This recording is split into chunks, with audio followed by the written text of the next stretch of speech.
எல்லோருக்கும் வணக்கம் நண்பர்களே. நிஃப்டி கிரீன் பார்த்து ஏமாந்துடாதீங்க. ஸ்டாக்ஸ் ஒன்றும் பெருசா ஏறலை. நிஃப்டி டோட்டல் இண்டெக்ஸ்ல பார்த்தீங்கன்னா 750 ஷேர் இருக்கு. அதுல 500 ஷேர்களுக்கு மேலே கீழே இறங்கித்தான் கிடக்கிறது. ஸோ இன்னைக்கு இண்டெக்ஸ் ஏறினாலும் ரீட்டைல் இன்வெஸ்டர்ஸ் சிரிக்க முடியல. ஏன் சிரிக்க முடியல? இண்டெக்ஸ் ஏறினா மட்டும் போதுமா? ஸ்டாக்ஸ் எல்லாம் ஏறணும்ல. யாரா அவங்க சுத்த கிறுக்கு பயலுகளா இருக்காங்க. இண்டெக்ஸை மட்டும் இப்போ 500 பாயிண்ட் ஏற்றிருக்காங்க. ஆனால் பல்வேறு பங்குகளை இன்னும் பெருசாக ஏற்றலையே அப்படின்றதுனால நம்ம இன்வெஸ்டர்ஸ் பெரும்பாலும் கஷ்டத்தில் தான் இருக்காங்க இந்த ஒரு 3 நாட்களாக. அப்போ ஒருவேளை இப்படி கற்பனை பண்ணி பாருங்க, வெறும் 10,000 ரூபாய் தான் இருக்கு. 1 லட்சம் 2 லட்சம் போட்டும் பெருசா பிரயோஜனம் இல்லாத சமயமா இருக்கு. இந்த நேரத்தில் 10,000 தான் இருக்கு. ஆனால் அது மிகச் சரியான ஷேர்ல போட்டிருந்தா என்ன ஆகும்? அதாவது நம்ம இப்ப என்ன பார்க்க போறோம் அப்படின்னா, ஏதோ ஒரு பங்குகள், அது குட்டையோ நெட்டையோ, விமர்சனங்களுக்கு உட்பட்டதோ அல்லது அப்பாற்பட்டதோ ஏதோ ஒண்ணு லாபம்னு செஞ்சிட்டு இருந்தா போதும். 5 கோடியோ 10 கோடியோ 50 கோடியோ ஏதோ ஒண்ணு லாபம்னு ஒண்ணு செஞ்சிட்டு இருந்தா போதும். அது போன்ற ஒரு 5 கம்பெனிகள்ல ஒரு உதாரணத்துக்கு ஒரு 20 to 50% மேல ஒவ்வொரு வருஷமும் பணம் சம்பாரிச்சு கொடுத்து கொண்டிருக்கக்கூடிய சில ஷேர்கள் அப்படின்னு நம்ம இப்ப எடுத்து பார்க்கிறோம்.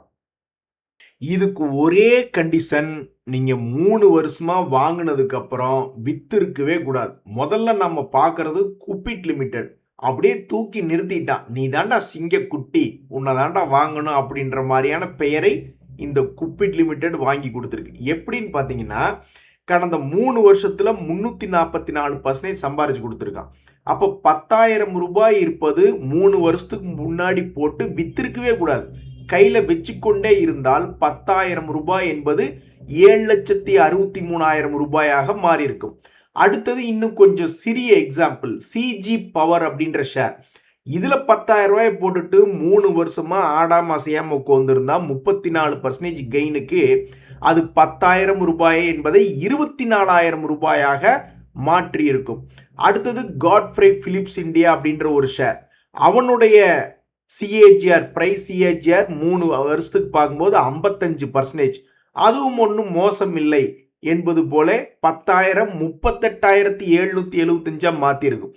கடைசியாக நிறைய பேர்த்துக்கு தெரிந்த அதானி பவர் அப்படின்ற ஷேர். அதுல ஒரு 3 வருஷம் முன்னாடி 10,000 ரூபாய் போட்டுட்டு உட்கார்ந்துருந்தா கூட அவன் ஒரு வருஷத்துக்கு ஒரு 65% பக்கம் சம்பாரிச்சு கொடுத்துருந்துருப்பான். அப்போ 10,000 என்பது, வெறும் 10,000 என்பது 54,000 ரூபாயாக மாறி இருக்கும். கடைசியாக the last but not least அப்படின்ற மாதிரி சோலார் இண்டஸ்ட்ரீஸ் ஒரு எக்ஸாம்பிளா பார்க்குறோம். அவன் ஒரு வருஷத்துக்கு 3 வருஷமா 72% ஒவ்வொரு வருஷம் சம்பாரிச்சு கொடுத்துருக்கான். அப்போ அது என்ன ஆகுது? 10,000 ரூபாய் என்பது 50,884 மாறுகிறது. ஸோ இண்டெக்ஸ் மட்டும் ஏறுது, ஆனால் லட்சக்கணக்கில் வாங்கி வச்ச ஷேர்ஸ் இறங்குது. நம்ம இன்வெஸ்டர்னுடைய கஷ்டம் உனக்கு தெரியுமா மார்க்கெட்டே அப்படின்னு கேட்டால், கையில் 10,000 இருந்தால் கூட கடந்த 3 வருஷத்துல இப்படியெல்லாம் நான் பொட்டன்ஷியல் பண்ணி கொடுத்துருக்கேன் அப்படின்னு தான் மார்க்கெட்டினுடைய பதிலாக இருக்கிறது. ஸோ சரியான ஷேர்களில் போடும் பொழுது 10,000 கூட பல்லாயிரக்கணக்காக 50,000 1 லட்சம் என்பது மாறுவதை நாம் இப்போ பார்க்கிறோம். இதுதாங்க சரியான ஷேர்ஸ்ல 10,000 ரூபாய் 3 வருஷத்துக்கு முன்னாடி போட்டிருந்தா என்னவாக மாறி இருக்கும் அப்படின்றதுக்கு ஒரு எக்ஸாம்பிள். மீண்டும் புதைகுழியா இல்ல பயங்கரமான டாப்ல போக போறேன், அப்புறம் ஆட்டோகிராஃப் போடுற கூட நேரம் இருக்காது அப்படின்ற மாதிரி தொடர்ந்து மேலே ஏறுமா அப்படின்றதான் இந்த கேப்ரியல் ஷேர் வச்சிருக்கிறவங்களுடைய எண்ணமா இருக்கு. இதுவும் சாதாரண வேலையெல்லாம் பார்க்கல. அடேங்கப்பா, கிட்டத்தட்ட 800 ரூபாயிலிருந்து தற்போது 1,200 ரூபாய் வந்திருக்கு. பர்சன்டேஜ் கணக்கில் பார்த்தீங்கன்னா ஆல்மோஸ்ட் 60% என்பது ரெக்கவரி ஆயிருக்கு. அப்படி என்ன இது கிட்ட ஒரு சிறப்பு அப்படின்ற மாதிரி பார்த்தீங்கன்னா, மெயின் இது வந்து ஆட்டோ செக்டர். ஸோ ஒரு ஃபோக்கஸில் இருக்கக்கூடிய செக்டரில் இருந்துட்டு லாபமும் செஞ்சு கொண்டு இருக்கக்கூடிய ஒரு பங்காக இருந்தாவே பெரும்பாலும் ரெக்கவரி என்பது வருது. அதுவும் இல்லாமல் ஒரு 40, 60, 80% இதில் ஏதாவது ஒன்று டச் பண்ணாலும் லாபம் செய்யக்கூடிய பங்குகள் திரும்பி ஏறி வர்றதை நம்ம பார்க்குறோம். அந்த வகையில் இந்த கேப்ரியல் சமீபத்தில் ஒரு 40% இறங்குச்சு. அடங்க மாட்டேன்ட்டானு 40% இறங்குனதுக்கே ஓகே ரிட்டர்ன் போ அப்படின்னு சொல்லிட்டு கீழேருந்து ஒரு 40% மேலே ஏற்றி விட்டுட்டாங்க. ஸோ இந்த ஸ்டாக் ஏன் மேலே வந்தது அப்படின்னா இது இருக்கக்கூடிய செக்டர் இவனுக்கு உதவிகரமாக இருந்திருக்கு. நண்பர்களே, இந்த நேரத்தில் 40%, 60%, 80%ன்னு கீழே ஃபால் ஆயிருக்கக்கூடிய பங்குகள் தான் மறுபடியும் என்னைக்காவது மேலே வந்து ஒரு புதிய உச்சம் அப்படின்ற மாதிரி போய்கிட்டு இருக்கு. அதே நேரத்தில் மேலே ஹைக்கட்டுன்னு மேலே ஏறிக்கிட்டே இருக்கக்கூடிய பங்குகள் தான் என்னைக்காவது ஒரு நாள் மொத்தமாக ஏற முடியாமல் போகையில் நல்லா இழிச்ச வாயினா பார்த்து ஷேர்களை கைமாற்றி விட்டுட்டு அதுக்கப்புறம் கும்ப பாட்டு பாடி கீழே இறங்கிடுவானு. கடைசியில் மூணை தொட்டது யாரு அப்படின்னா பெரும்பாலும் நம்ம ரீட்டைலர்ஸாக தான் இருப்பாங்க. இந்த நேரத்தில் நம்ம ஒரு நியூஸ் என்ன பார்க்குறோம் அப்படின்னா 80% பக்கம் சமீபத்திய உச்சத்திலிருந்து கீழே இறங்கிய பங்குகள் அப்படின்றதுல அதானி குரூப்பை சார்ந்த ஒரே ஒரு பங்கு தான் நம்ம பார்க்க போகிறோம், ஏடிஜிஎல். ஏன்னா அதானி என்டர்பிரைசஸ், அதானி போர்ட்ஸ், அதானி பவர்னு ஏகப்பட்ட பேர் கீழேருந்து மேலே போயிட்டான். ஆனால் பாவம் இந்த ஏடிஜிஎலுக்கு கும்பாயிடுச்சு. இப்போ இந்த ஏடிஜிஎல்னுடைய Q1 ரிசல்ட் கொடுக்கும் பொழுது அந்த ஈரான் வார்னால இவனுக்கு ஏதாவது அட்டகாசமான லாபம் இது கிடைச்சிருக்கு அப்படின்ற ஒரு செய்தி வருமா அப்படின்ற ஒரு எதிர்பார்ப்பு தான் ஓடிக்கிட்டு இருக்கு.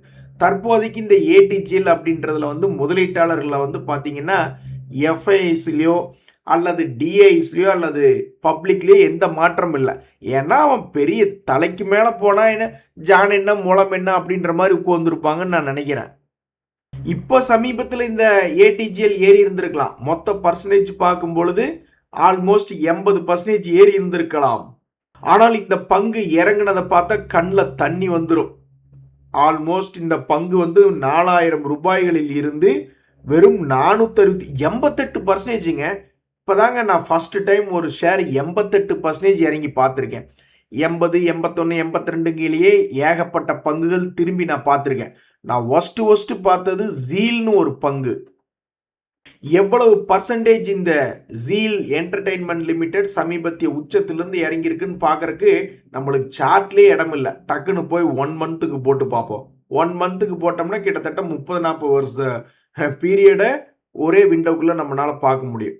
ஸோ இவனும் 88% இறங்கியிருக்கான். ஓகே, ஸோ இந்த ஜீல் என்ற பங்குமே ஒரு முறை 88% இறங்கி விட்டு அதன் பின்பு 71% ஏறிய ஒரு பங்காக இந்த ஜீல் இருக்கு. நீங்க 2 பேரும் சரியான அண்ணன் தம்பி தாயா, நல்லா போட்டி போட்டிருக்கீங்க.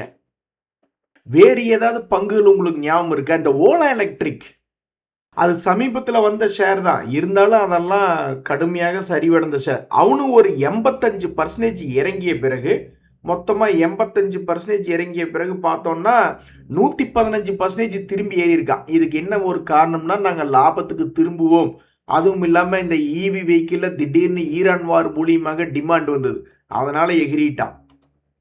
எது எப்படியோ 80% பக்கம் இறங்கிட்டு ஏறாத ஷேர்னா நான் எதை குறிப்பிட விரும்புகிறேன்னா பழைய ஹையை வந்து தொடாத ஒரு ஷேராக இந்த ஏடிஜிஎல் அதானி குரூப்ல சுத்திக்கிட்டு இருக்கு. இனி இவனுடைய வாழ்க்கை என்ன ஆகும் என்பது பொறுத்து இருந்து தான் பார்க்கணும்.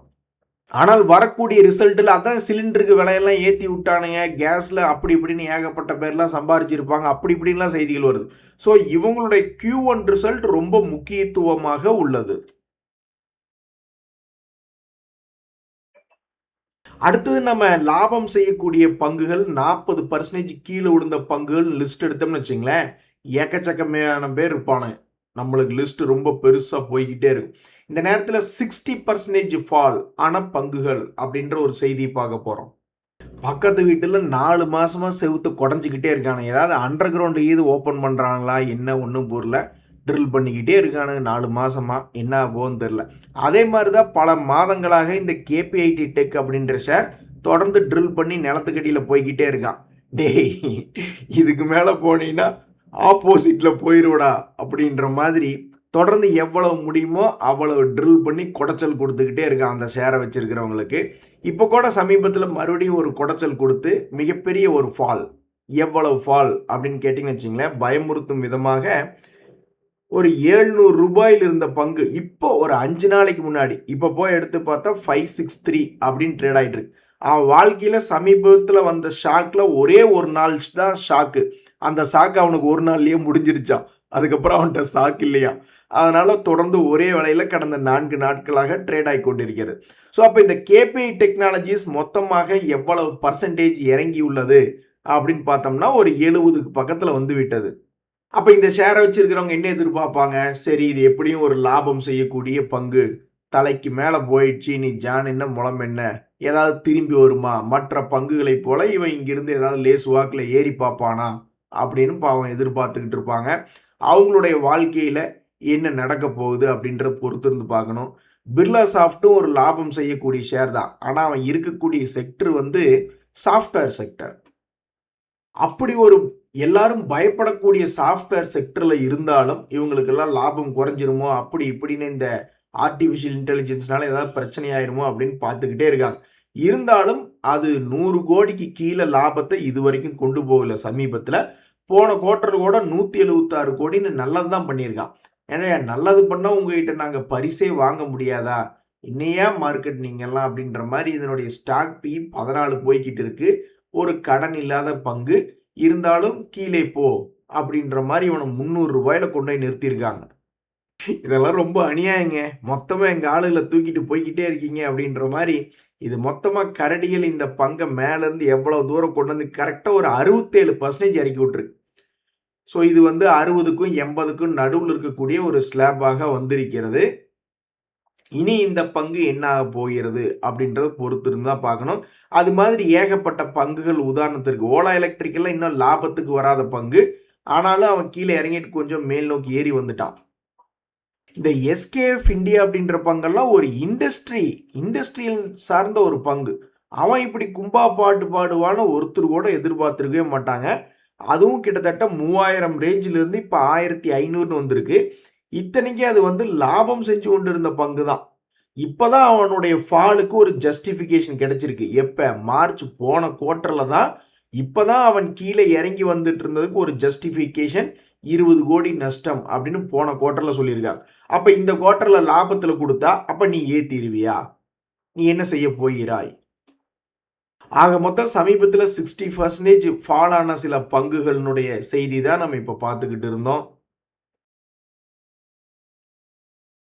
நண்பர்களே, மார்க்கெட்டில் வேறு என்ன செய்திகள் அப்படின்னு பார்த்தீங்கன்னா, என்எஸ்சியினுடைய ஐபிஓ வரப்போகுது. நம்ம ஸ்டாக் மார்க்கெட்டே கதிகலங்க போகுது. அதுக்கு எத்தனையோ பேர் வந்து மேபி ஸ்டாக் மார்க்கெட்லேருந்து கூட விற்று பணத்தை எடுத்து அந்த ஐபிஓக்கு அப்ளை பண்ணணும்னு நினைக்கலாம். அல்லது ஐபிஓக்குன்னே நிறைய பேர் ஃபண்டிங் பண்ணக்கூடியவங்களா இருக்காங்க. எப்படி பார்த்தாலும் ஒரு 10 நாளைக்கு பணம் என்பது இந்தியாவில் பெரிய அளவில் லாக் ஆகிறதுக்கு வாய்ப்புகள் என்பது இருக்கு. சரி, அது ஓகே, அது ஒரு புறம் இருக்க.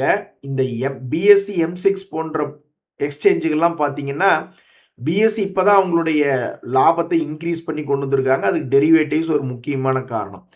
M6ம் வந்து பல்வேறு ப்ராடக்ட்ஸுகளை அறிவிச்சு ஆனால் பெரும்பாலும் ஒரே ப்ராடக்ட்டுக்குள்ளே தான். சில்வர்லேயே ஏதாவது ஒரு ப்ராடக்டை சொல்கிறது, கோல்டில் ஒன்றுன்னு அப்படின்னு இருக்கின்ற அவங்களுக்கு எவ்வளோ ஸ்பேஸ் கிடைக்குதோ அந்த ஸ்பேஸ்க்குள்ளேயே அவங்க புது புது ப்ராடக்ட்கள் சொன்னாலும் மெஜாரிட்டி ஆஃப் த ட்ரேடிங் வந்து டிரான்சாக்ஷன் வந்து என்எஸ்சியில் தான் நடக்குது இன்றைய காலகட்டத்திலையும். அதனால பாவம் இந்த 2 பசங்களும் பயந்துட்டாங்க. இந்த பிஎஸ்சி என்பது நம்ம இப்போ பார்க்குறோம், அதுவும் வந்து 50 டேஸ் மூவிங் ஆவரேஜ் கீழே வாழ்வா சாவா அப்படின்ற நிலைமையில் ஓடிக்கிட்டு இருக்கான். இனி 200 டேஸ் மூவிங் ஆவரேஜுக்கு இது டச் பண்ணுறானா இல்லையா அப்படின்றது பொறுத்து இருந்து பார்க்கணும். M6 அவனுக்கு வந்து இதுவரைக்கும் ஒரு வீழ்ச்சி இல்லை அப்படின்ற ஒரு நிலைமையில் ஓடிக்கிட்டு இருந்தான். இப்போ அவனும் 200 டேஸ் மூவிங் ஆவரேஜ், அந்த பிஎஸ்சியாவது இப்போ தான் சமீபத்தில் 200 டேஸ் மூவிங் ஆவரேஜ் மோஸ்ட்லி இன்னைக்கு தான் அதிகமாக இறங்கியிருக்கான். ஆனால் இந்த M6 அதுக்கு கீழே வந்து ஆல்ரெடி இன்னொரு 500 ரூபா சேர்ந்து இறங்கி போச்சு. ஆக மொத்தம் இப்போ என்எஸ்சி ஐபிஓ இந்த வருஷத்துக்குள்ளே வர்றதுனால பிஎஸ்சிக்கும் M6க்கும் கொஞ்சம் ப்ரெஷர் வந்து இந்த 2 பங்குகள் கொஞ்சம் கீழே வந்திருக்கு. இனி தொடர்ந்து இறங்குதா அல்லது சப்போர்ட் எடுத்து மேலே வருதா அப்படின்றது பொறுத்து இருந்து தான் பார்க்கணும். ஆக மொத்தம் என்எஸ்சி ஐபிஓ வர்றதுனால ரொம்ப வாலட்டிலிட்டியாக இருக்கக்கூடிய பங்குகளில் இந்த பிஎஸ்சியும் M6ம் சேர்ந்துடுச்சு. நண்பர்களே, வேறு என்ன அற்புதமான செய்திகள் ஸ்டாக் மார்க்கெட்டில் அப்படின்னு பார்த்தீங்கன்னா, ரைட்ஸ்னு ஒரு ஷேர் அவன் எகிரிட்டான் 11%. அவன் வாழ்க்கையில் இதெல்லாம் மிகப்பெரிய ஒரு எகிரல். இந்த ரைட்ஸுங்கிறது ஆக்சுவலாக ரொம்ப வாலட்டிலிட்டியான பங்கு அப்படின்றது நம்மளுக்கு தெரியும். அந்த சமயத்தில் சமீபத்திய லோ போனதுக்கப்புறம் அப்படி இப்படின்னு பார்த்துக்கிட்டு இருந்தான். ஏதாவது நியூஸ் கிடைக்கட்டும், சரியாக வச்சு செஞ்சிடணும் அப்படின்னு அவன் சமயம் பார்த்துக்கிட்டு இருந்தான்.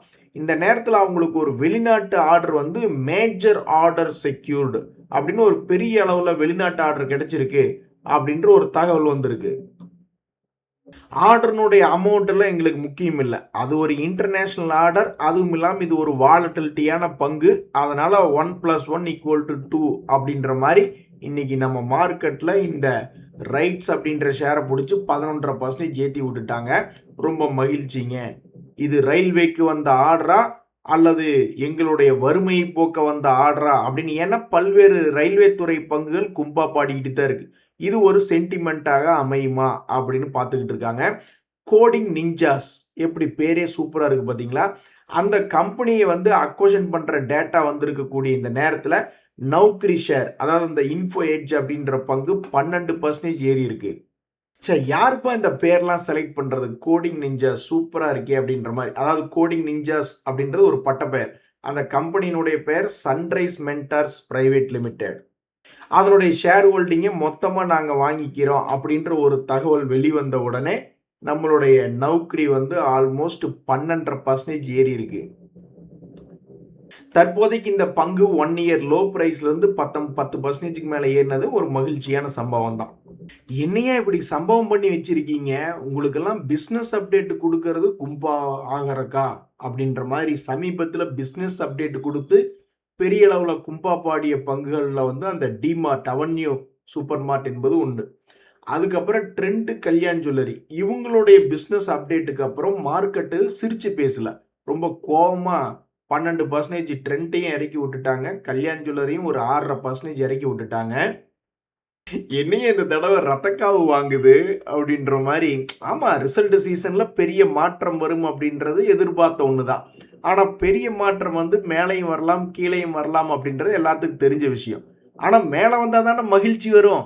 இவன் என்னடான்னா கும்பா பாட்டு பாடி கிராஷ் ஆகிறதுக்கு இந்த பிஸ்னஸ் அப்டேட்டை காரணமாக வச்சிருக்காங்க.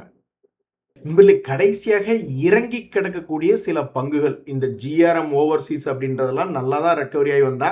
அதுக்கு தான் டபுள் டாப் அடிக்கும் போதே பணத்தை தூக்கிட்டு ஓடிரு, லாபத்தை புக் பண்ணிட்டு ஓடிரு அப்படின்னு ஸ்டாக் மார்க்கெட்டில் ட்ரெயிலிங் ஸ்டாப் லாஸ் கான்செப்ட்லாம் வச்சுருக்காங்க. 40 ரூபாயிலிருந்து 160 ரூபா வந்திருக்கான். பத்தாதா அப்படின்ற மாதிரி.